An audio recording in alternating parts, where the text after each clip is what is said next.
সাবেক প্রধানমন্ত্রী ও BNP chairperson Begum Khaleda জিয়াকে শেষ শ্রদ্ধা জানাতে ঢাকায় এসে বৈঠক করেছেন ভারতের পররাষ্ট্রমন্ত্রী এস জয়শঙ্কর ও পাকিস্তানের জাতীয় পরিষদের স্পিকার আয়াজ সাদিক। বুধবার খালেদা জিয়ার বাসভবনে দিল্লি ইসলামাবাদের এই শীর্ষ কর্তাদের বৈঠক অনুষ্ঠিত হয়। পাকিস্তানি সংবাদ মাধ্যম জিও টিভি এই সাক্ষাৎকে বড় ব্রেক থ্রু হিসেবে অভিহিত করেছে।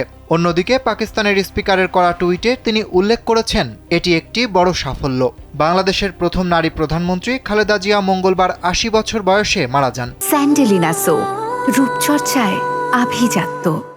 জাতীয় পতাকা মুড়ানো গাড়িতে করে ঢাকায় তার মরদেহ বহনের সময় পতাকা অর্ধনির্মিত রাখা হয় এবং হাজার হাজার নিরাপত্তা কর্মী রাস্তায় সারিবদ্ধভাবে দাঁড়িয়েছিলেন। বেগম খালেদা জিয়াকে সংসদ ভবন এলাকার জিয়া উদ্যানে তার স্বামী সাবেক রাষ্ট্রপতি জিয়াউর রহমানের কবরের পাশে সমাহিত করা হয়েছে।